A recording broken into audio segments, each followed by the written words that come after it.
It's three Brits in the top three. It's Sergio Perez in the gravel trap. Welcome back to Fog Race. That is your F1 2024 British Grand Prix qualifying recap. One of the better qualifying sessions of the year by a mixed up grid. Even if the top five pretty much is what's been happening the last couple.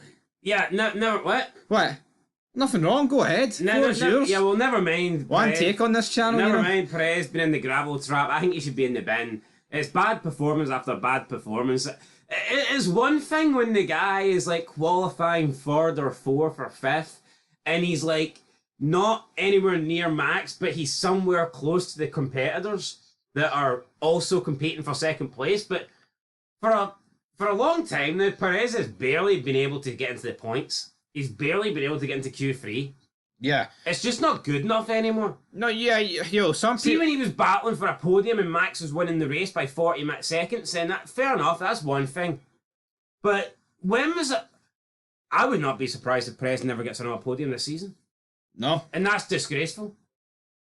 No, absolutely. I would not bet that. Even if you give me like 10-1, I don't think he will. Because I mean, not even confined to get top six. Out of the top four cars, he's the worst driver.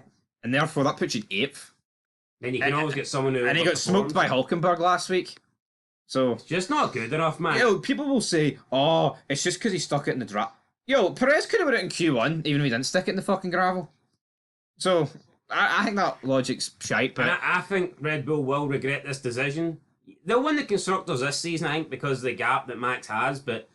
It appears that the other teams are beginning to close in on Red Bull. They won't have the advantage. Starting fresh next season with everybody on level points, if Perez keeps performing like this, I don't see a way how Red Bull win the Constructors next season. Unless there's a massive improvement in their car and they once again have a massive gap over everybody. Put it this, they are not keeping Sergio Perez to the new regulations. New regulations throw everything up in the air. You need two competent drivers, alright? And they're good drivers, competent, whatever. This guy's no good enough, right? But anyway, rain, whatever, Max Verstappen, he went off in Q1, damaged his floor. This is the fucking difference though, right? Max goes off, damages his floor. The Red Bull wasn't even looking particularly great this weekend, still puts it fourth. Perez damages his fucking side pod in Austria, and look where he finishes.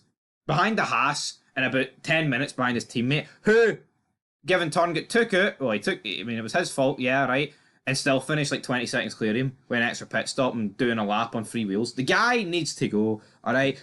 Leclerc, he's in absolute shite form as well, but I would say Ferrari in shite form, yeah. 7th and 11th. Speaking of needing to go in shite form, it's becoming the new norm that Stroll seems to beat Alonso as well, so it's like, what's happening here? Yeah, Alonso looking really good up until the last... Yeah, he was. I mean, he was right up there mixing it, but then in Q3 just didn't really deliver, which is unfortunate, but... Yeah, weird qualifying. First time ever at the British Grand Prix. We have 3 Brits in the top 3. I think it sets up for an exciting race tomorrow.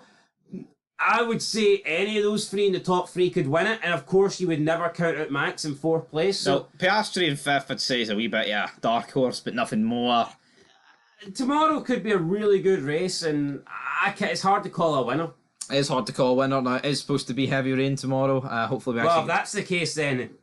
It's really hard to call a winner. Yeah. Anyone but Perez. Anybody but Perez. I don't think Perez will get points tomorrow. Probably not. I don't. And I know why I won't get points is because I think only 9th and 10th are up for grabs for him, and I just think Aston Martin look a lot better than what they have been. So anyway, guys, that's it. George Russell on pole. Good form. Tell you what, George Russell has smoked Hamilton this year, and no one's talking about it. And I think that's why I actually believe that is another reason why Hamilton's leaving Mercedes. Not that I think he's going to go to Ferrari, but I think he just realised... Leclerc. Well, he hasn't raced against Leclerc yet, so I think he will believe that he's got a better chance of beating Leclerc than he does Russell. Because the longer this Russell-Hamilton partnership goes on, the more dominant Russell gets. I think Hamilton could be thinking, if I stay at Mercedes, I'm never going to be a world champion again, because even if we do get the best car, I'm going to struggle to beat Russell. Yeah. Whereas I think he's probably thinking, I've got a better chance of winning a title at Ferrari. That's my logic behind it. That's what I think's happening there. But yeah, look, I think we all would expect Leclerc to beat Hamilton, but we don't know until they actually race. We don't really know. Exactly, we don't know. But guys, what you do know, tomorrow, 3 o'clock, should be a good race. And you know what? I think we just need. It would be great if Max could retire in like 3 races in a row just to close the gap between everyone. See if the championship started at 0 from like a couple of races ago, you'd be looking at like how great would this title fight be if everyone did reset to 0? Because I think you could be looking at 3-4 guys that could legit, and I don't mean outside, I mean 3-4 guys that are legitimately in it. Yeah. But we'll see you tomorrow. Till I then. think it's over though. No, I know, but see if Max can have a couple of DNFs. But then not everyone can capitalise. Only one person get the 25 points. You know what I mean? Like that last race. See if Norris didn't have that problem. See if Norris had won the race and Max finished 4th or 5th or DNF'd like Norris did. But what needs to happen is for somebody to catch Max, you need Max to get in a little bit of trouble, yes, but you also need the one driver to be consistently capitalising, and at the moment that doesn't seem to be the case because you've got like 4 or 5 get drivers that you think could win the races. No, absolutely, but it looked like the Ferraris at first that were going to be the ones that were going to capitalise when Max wasn't winning, and then it kind of turned into the McLarens, and now you also have the Mercedes. Obviously Russell won the last one and they look good this one, so yeah, it's disappointing for Ferrari because I mean they've won 2 races this season, but they're nowhere really. They're nowhere now. I don't know what the hell's happened.